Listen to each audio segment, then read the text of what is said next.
तो कल आपने दीदी का ग्रॉसरी ब्लॉग देखा। हाँ, ग्रॉसरी ब्लॉग, खाना पानी वाला लाइफस्टाइल वाला ब्लॉग, या फिर टाइटल के हिसाब से दुख वाला ब्लॉग। क्या बोलेंगे? हाँ जी, कुछ ना कुछ तो ज़रूर बोलेंगे। क्या बोलेंगे हम ज़रूर आपको व्यक्त करेंगे। तो हे एवरीवन, एक बार फिर से आप सभी का स्वागत है और मैं आ चुकी हूँ आज का रंगारंग कार्यक्रम लेके। दीदी का ये जो कल दुख वाला वीडियो था, है ना, और 2 बार एक ही सेम डायलॉग बोलना, जिसका जितना जितना रिश्ता उतना उतना दुख। अब बड़कन्नी का कितना रिश्ता है दोस्तों, वही हमरे सबका पता नहीं चला है। कहा इसकी वाइन नहीं रही है, अब वो बैठी है कोप में, कोप भवन में, या फिर कहाँ बैठी है ये हमका सबका पता नहीं है। अब किसके साथ उसका कितना रिश्ता है, कितना दुख है, कुछ भी नहीं कहा जा सकता, कुछ भी नहीं कहा जा सकता।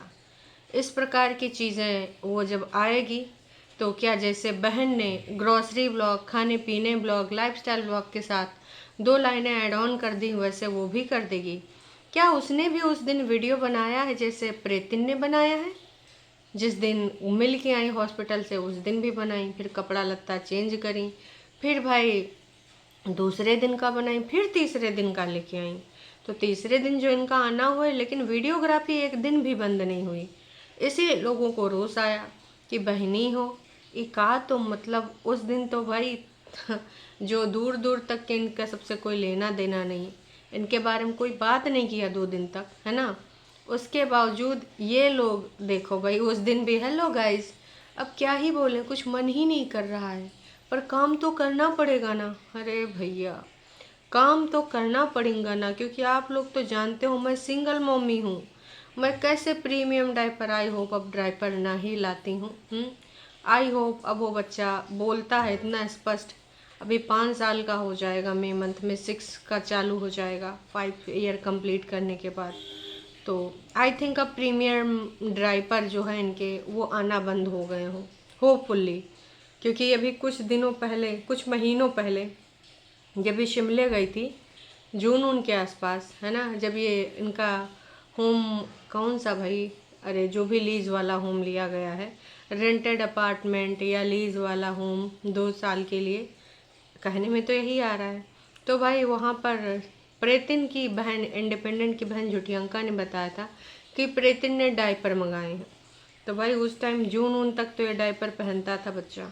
अब अगर उसको डायपर से मुक्ति मिल गई हो, खैर दीदी की कहानी में कुछ याद रखा जाए या ना रखा जाए, डायपर को ज़रूर याद रखा जाएगा। दीदी के जो अत्याचार की कहानी में 3 चीज़ें हैं। नंबर 1 डायपर, नंबर 2 ठंडा दूध, गर्म दूध, नंबर 3 डायपर को फेंकने जाना दोपहरिया में, नंबर 4 झाड़ू, नंबर 5 किचन में ना घुसने पाना बिना नहाए धोए। प्यासे मर जाती थी, कुंडी लगा के रोया करती थी। अभी कुछ महीनों पहले दीदी ने बताया था कि मैं सुबह सुबह कर कुंडी बंद करके रोती थी कि मैं किचन में नहीं जा सकती, मैं पानी नहीं पी सकती। अरे 2 बोतलियम भर के अपने रूम में नहीं रख पा रही थी ना, स्पीटी गिलासवा से जाके किचन में पीना। जब नहाई धोई बोना है तो काहे घुसबू, जब तुहार घर में ये सब प्लान चल रहा है, जब रस्मो रिवाज है, लड्डू गोपाल की सेवा करने के लिए, उस टाइम तो तुमसे कुछ हो नहीं पा रहा था, सासू कर रही थी, तुमको तो बस रूल्स ही फॉलो करने थे, वो भी तुमसे फॉलो नहीं हो पा रहे थे। खैर, कहाँ हम दीदी के उसमें पहुंच ही जाते हैं कहीं ना कई बार। तो ये प्रमुख अत्याचार के कारण है। डीबी में ये सब लिखवाए गए होंगे, क्योंकि ऑफ कोर्स दीदी ने तो हमें यही कारण बताए हैं। अब लिखवाए भी यही गए होंगे होपफुली। खैर पता नहीं ये लिखवाए गए हैं या कुछ और। खैर चलो मुद्दे पे आते हैं। अब डीवी में तो नेक्स्ट यही था कि इनको वहाँ पे जाके अपने भाई, कहाँ से लेके आओगी, इस बार तो आपको सबमिट करने हैं प्रूफ। आपके ऊपर घरेलू हिंसा हुई है, डोमेस्टिक वायलेंस हुआ है, मानसिक रूप से, शारीरिक रूप से, जैसे भी हुआ है, उसके लिए आपको प्रूफ देना है। कि आपके साथ ये जो डोमेस्टिक वायलेंस है, अब जल्दी से जल्दी अगर प्रूफ ना दे पाएंगी तो ये केस भी चला जाएगा। फिर आपके पास कौन सा सिर्फ केस बचेगा। अच्छा दीदी, केस हारते हुए कैसा लग रहा है ये भी कभी बताइएगा ज़रूर, क्योंकि आई नो कि आप ये सब मुद्दे नहीं छोड़ने वाली। सब कुछ चला जाए लेकिन आपके कमाने का ज़रिया ये आपका डिवोर्स ही है। तो आप 10 बार तो ये बता चुकी हैं ये मेरा डिसीज़न है, मुझे रिग्रेट नहीं, अभी कल परसों हम बोलने की कुछ, कल ही बोली ना, कल आया था वीडियो, हाँ। तो कल इन्होंने बोला कि कई बार बहुत लेट हो जाता है तब रिग्रेट होता है। समझन नहीं आवा कि आखिरकार ये किस चीज़ को बोल रही हैं। खैर मुद्दे पे आते हैं। तो मुद्दे की बात यह है दोस्तों कि भाई दीदी ने कल आके बहुत अच्छे तरीके से यहाँ पर जो दुख व्यक्त किया, वो ग्रॉसरी ब्लॉग से ज़्यादा घर से इनका जो था खाने पीने का लाइफस्टाइल के अलावा कुछ नहीं था। जो एक लाइफस्टाइल ब्लॉग होना चाहिए एक ब्लॉगर का एक दिन का, वो 3-4 दिन का मिला के वो ब्लॉग था। तो इस वजह से जनता एकदम लेके दाना पानी इनके ऊपर चढ़ गई कि नासपीटी हो, ये ब्लॉग था, ये तुम किसी का दुख व्यक्त करने आई थी, इससे अच्छा तो तुम आती ही ना, काहे आई, हम तुमसे कहे थे। अरे भाई, लोग यही कह रहे थे कि पहले तुम एक छोटा वीडियो बना के चाहे दूसरे दिन डाल देती कि हमारी फैमिली में ऐसा ऐसा हो गया, अभी कुछ दिन के बाद ही हम आएंगे, फिर आपको प्रॉपर ब्लॉगिंग करके दिखाएंगे, है ना। लेकिन ये दोनों ने, इधर अपनी भाभी जी ने और इधर इसने, उसने तो स्टार्टिंग में ही इधर उधर के सब रौले पाए हैं। ससुराल माई का सब कुछ दिखाया, रास्ते का भी दिखाया, गुड़ उड़ खरीदा, लोग उस पर भी दाना पानी लेके चढ़ गए क्योंकि लोग इस चीज़ की उम्मीद ही नहीं कर रहे थे। और यहाँ पे ये मोहतरमा ने भी वही काम किया। तो जाहिर सी बात है इनके ऊपर दाना पानी तो चढ़ना ही चढ़ना था। खैर, जब दाना पानी लेके चढ़े हैं तो लोगों के विचार के यहाँ इस पे भी थोड़ा सा आ जाते हैं। उसके बाद हम कुछ और भी बात करनी है। ऑफ कोर्स झूठी अंका से रिलेटेड है तो झूठी अंका कहाँ जाएंगी। तो भाई दीदी के जो ये वीडियो है नया, इस पर दीदी ने उतना, जैसे बग्गा बग्गी ने उसमें पा लिया है ना। अभी अगर हम आज की बात करें तो कल रात में तो बग्गा बग्गी ने डाला नहीं था, और जो आखिरी ब्लॉग बग्गी का था 23 के हो चुका है, 15 मिनट 56 सेकंड का था ही। तो चलो 2 दिन नहीं डाला, फेयर इनफ, 2 दिन का इसमें हिसाब किताब पूरा हो गया। लेकिन दीदी का ना 12,000 पर है गवा। दीदी का भी वीडियो टोटल 16 मिनट 56 सेकंड का था, मतलब टोटल आप मान सकते हो 17 मिनट। लेकिन इसमें दीदी को वो चीज़ बेनिफिट नहीं मिला जो बग्गा बग्गी को मिला। प्रथम आने का, ठीक है बग्गी को गालियाँ मिली, पर बग्गा बग्गी ने होशियारी दिखाते हुए लिमिटेड लोगों की सवाल ही रखे और सारे कमेंट हेल्ड पर रिव्यू डाल दिए। पर दीदी को 12,887 लोगों ने मात्र 21 घंटे में देखा, मतलब सेकंड आने का कुछ नहीं मिला। पहले भाभी ने गालियां खा ली, अब बहन ने खा लिया छोटी, अब आएंगे यूट्यूब की मालकिन, क्योंकि इन लोगों के आने से थोड़ा मामला शांत हो गया, धीमे धीमे धीमे धीमे। अब थोड़ा लोग ना सुकून के साथ, छोटी दीदी और भाभी जी को गरियाने के बाद बड़ी को कम गालियाँ पड़ेंगी। बड़ी ने इसी दिन के लिए इन सबको यूट्यूब का सब सिखाया था, क्योंकि यूट्यूब का कई बार वो ताना देती है कि हमने तुमको खाने पानी का दिया, हमने तुम्हें बिजनेस दिया। तो ये जो बिजनेस है घरेलू, तो पहले इन्हीं सबको आगे कर देते हैं। जब कोई बिजनेस पे आँच आने वाली होती है तो जितने भी ये शेयर होल्डर हैं इनको पहले कह देती है चलो पहले आगे तुम आओ, फिर तुम आओ, बाद में मालकिन आएंगी। तो मालकिन के आते आते भाई रोज़ कम हो जाएगा और मालकिन को कम गालियाँ खाना पड़ेंगी, ऐसा लगता है। पर मालकिन इस बार तुम गलत साबित हो जाओगी, क्योंकि लोग रखाए बैठे हैं विगत 2.5-3 साल से। तो बिल्कुल तुमने जिक्र ही नहीं किया जेठ जेठानी और उनके बच्चों का। फिर अगर तुमने औने पौने कुछ उनका प्यार, ज़्यादा प्यार दिखाया, तो फिर जनता लेके बैठी है सब हैं। फिर तुमको भैया जनता देगी, मतलब देगी, जनता चुप नहीं होने वाली। इसलिए तुम सोच समझ के ही आना, हो सके तो नौना का आगे बिठाए देना। लेकिन तुम्हारे घर की तो आदत है औरतों को आगे करना, वैसे औरतों को आगे नहीं करेंगे। वैसे घर की बहुरिया को एकदम किसी चीज़ में लिया नहीं जाएगा, आपस में जितने सीक्रेट टास्क होते हैं सब हो जाएंगे, है ना। लेकिन जहाँ गाली वाली खाने का रीति रिवाज है, जहाँ पे गाली खाने के चांसेस हैं, वहाँ पे बहुरिया को आगे कर दिया जाएगा। या बहुरिया चलो आगे बैठ जाओ, जल्दी से बैठो, ऐसा ही हो रहा है। तो हम सब ने देख भी लिया, आपने भी देख लिया कि ये सारी चीज़ें पहले भी हो रही थी, ये अभी भी हो रही हैं, आने वाले टाइम में और भी होंगी। खैर, आने वाले टाइम में और क्या क्या होगा क्या क्या नहीं होगा ये तो वक्त ही बताएगा।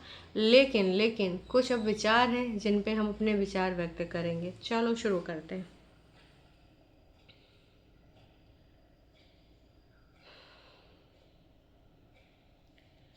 हर विवाद को, हर बात को कितना खींचती हो, क्रैक हो गई हो का। या क्रैक तो पहले से था, आपको पता नहीं है का? भाई हमारी छोटी दीदी को किसी ने क्रैक बोल दिया तो भाई साहब ये पगला जाएगी। वैसे क्रैक लोगों को आप क्रैक नहीं कह सकते। तुम्हारी दीदी का सब किया धरा है, दीदी अब कहाँ गायब है, क्यों नहीं आती है? आखिरकार वो कब सामने आएगी? दीदी अभी सामने नहीं आएगी। दीदी पहले मामला ठंडा होने देगी। देखो वो फटने वालों में से नहीं है, वो मौका दस्तूर देख के आती है। अभी वो दुख व्यक्त कर रही है, ठीक है। तो वैसे तो ज़्यादातर लोगों ने उसकी आवाज़ यहीं सुनी है, पर कुछ लोगों का कहना है कि भैया वो वहाँ पे है। अगर आपको इतना ही दुख है तो आप वापस आते टाइम शॉपिंग नहीं करती? So sad. तो भैया क्यों भूखी मर जाती? आप लोगों को भी अरे भैया ये टरू वाले का है। अच्छा ये क्रेजी करके हैं, तो ये तो दीदी की ही आईडी है। तो दीदी ने रिप्लाई किया है, क्यों भूखी मर जाती? आप लोगों को वही कोई मर जाए तो क्या आप खाना छोड़ देते हैं? शिट यार, कितना गंदा लिखा है यार। मतलब शेम कहा, ये शेम तो है ही नहीं इनके अंदर। इतना गंदा कोई कैसे? और दीदी ने इसको पब्लिक कैसे कर दिया? मतलब तुम्हारे लिए ये मीन करते हो इस चीज़ को कि कोई मर गया तो हम क्या करें, भूखों मर जाएं? अरे तो माल मस्करा ना खाओ, पीले चावल 2-3 दिन खा लेते हैं, या खिचड़िए बना के खा लेते। नहीं, वो मेथी भी बनना है, पराठे भी बनने हैं, ये भी बनना है, वो भी बनना है। हाँ, जिसका जितना जितना रिश्ता उतना उतना दुख दिख रहा है ना। मटर भी आनी चाहिए, पनीर भी आना चाहिए, दही भी आना चाहिए। डफर शॉपिंग करने में और ग्रॉसरी में फ़र्क होता है। ग्रॉसरी ली है, ओ माय गॉड, आप लोगों के आगे तो सब डफर ही हैं। इनकी ग्रॉसरी कभी हफ्ते भर चलती है या फिर हर दूसरे दिन ग्रॉसरी लेने चले जाते हैं? शर्म नहीं आती है? लोग सब्जियां भी 5-5 6-6 दिन के लिए आते हैं, लेकिन ये हर दूसरे दिन बाजार में खड़े होते हैं। राम जाने इनकी ग्रॉसरी, या तो इनके सबके पेट हुआइए कभी कभी ऐसे शब्द निकल आते हैं ना कि गुस्सा ही लग जाती, फिर कंट्रोल कर लेती हूँ। कुंभकर्ण हो गए और राक्षसनी हो गए हो, कितने पेट तुम्हारे खाली रहते हैं? भर भर के लाते हो सब्जियां, वो सब किधर चली जाती हैं? आटा वाटा काहे आधा आधा किलो लेके आते हो? कम से कम 15 दिन का तो खरीद लिया करो। सब्जी 1 हफ्ता की आ सकती है। सब्जी वाले भैया आते हैं रेडियो बजाते हुए, सब्जी ले लो। मार्केटों से ग्रोसरी आती है, फल फूल भी लेने ज़रूरी थे, मम्मी को पीला सूट भी पहनना ज़रूरी था। लोगों ने इस चीज़ पे भी तो प्रतिक्रिया दी कि ये जो सूट मम्मी ने पीला पीला पहना था, ये भाई ऐसा तो है नहीं कि हमने इनको डेली वेयर पहनते हुए देखा है, नहीं ना। तो स्पेशली निकला है, तो भाई भले आगे 1 आध दिन पहले कभी पहना हो, पर इसको क्या करने की ज़रूरत थी? यहाँ से दिखता है कि वैसे तो ये सब मलिच्छनी बनी रहेंगी, अभी देखो हीरोइनी बन रही हैं। दीदी ने भी फिरोजी वाला सूट, वो पिंक डार्क कुछ ऐसे था ना, वो वाला, इसने भी लेस वाला सूट पहना। अभी उनकी ब्लॉगिंग देखना बाकी रह गई कि वो कागुल खिलाती हैं। तो जहाँ तुम बोलने वाला काम करोगे, तुम्हारे टरू वाले चाहे जितना आए तुमको यहाँ पे बचाव करने के लिए, पर जिनको बोलना है वो बोलेंगे ही बोलेंगे, तुम उनका मुंह नहीं बंद कर पाओगी। हे भगवान, बड़ी अभी भी पड़ी है यहीं पे, ससुराल में रुकी नहीं, सच में कमाल हो। आप सब यहाँ आते हो, शॉपिंग भी करी है आते वक्त। कौन दुख में आते वक्त शॉपिंग करता है? बिल्कुल सही कहा, शॉपिंग ही कहा जाएगा इसको। ग्रॉसरी है तो शॉप करा तभी तो मिली है ग्रॉसरी वो, पर शॉपिंग करके ली है ना। ऐसे थोड़ी मिल गई है तुमको अपनी ग्रॉसरी। कुछ लोगों को तो इनका सस्पेंस बिल्कुल भी अच्छा नहीं लगा, क्योंकि इन्होंने जो उनको उनको बोला ना कि ईश्वर उनको, उन माता पिता को, हस्बैंड वाइफ को ये सहन करने की शक्ति दे, है ना, एक दूसरे को संभाल पाएँ, उनको इसने बोल के ना रायता फैला दिया। तभी से लोग ज़्यादा बोल रहे हैं कि भैया सीधा तरीका था इस चीज़ को बताने का, लेकिन घुमा फिरा के बता रही हो, किसकी डी हो गई है, फिजूल में सस्पेंस डाला है।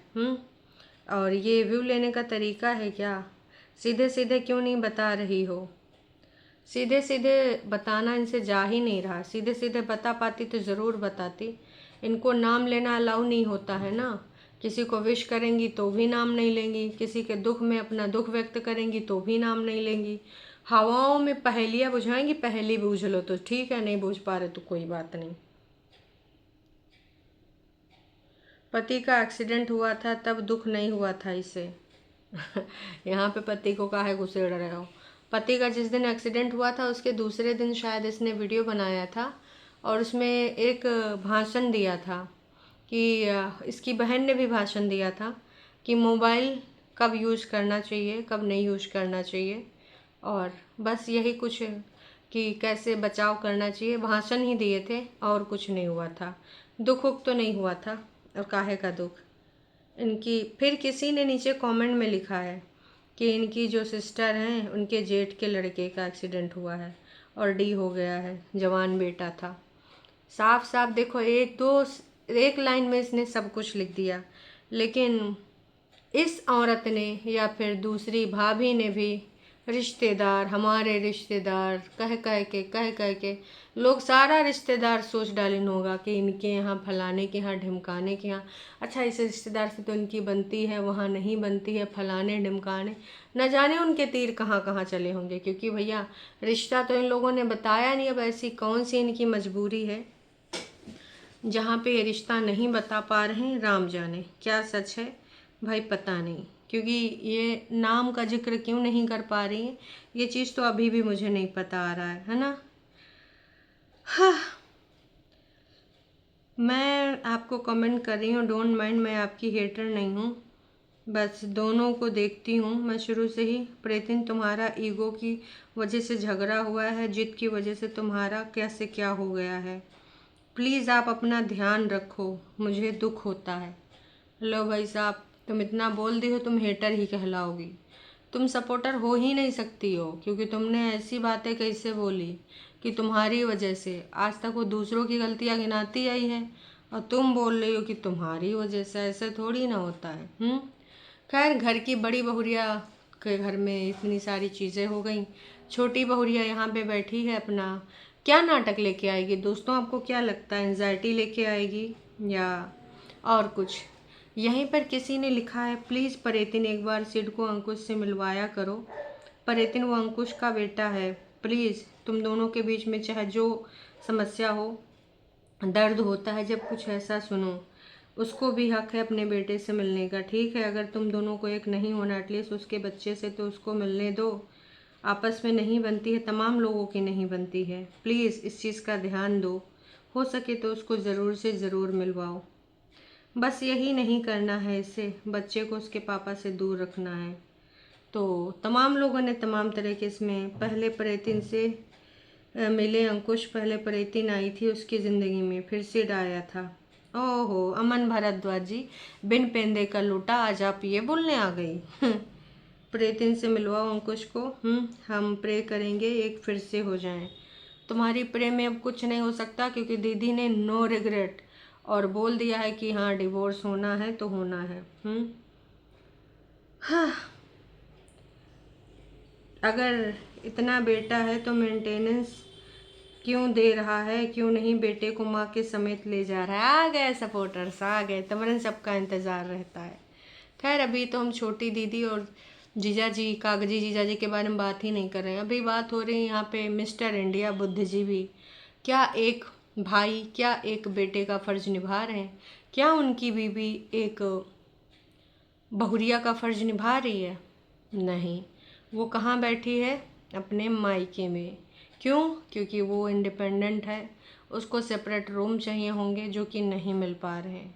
तो इस वजह से ऐसा हो रहा है। ठीक है, उम्मीद करते हैं आप लोग समझ गए होंगे, और वो भी बस 2 शब्द आके व्यक्त कर देगी, क्योंकि रिश्ता तो था ही नहीं, विगत कई सालों से, पहले कभी रहा होगा तो रहा होगा। ठीक है, आप सबको क्या लगता है, क्या नहीं लगता, कमेंट करके प्रतिक्रिया ज़रूर दें कि बड़ी दीदी के साथ इनका रिश्ता कितना था, और क्या वो इस पे विचार व्यक्त करेंगी या नहीं करेंगी।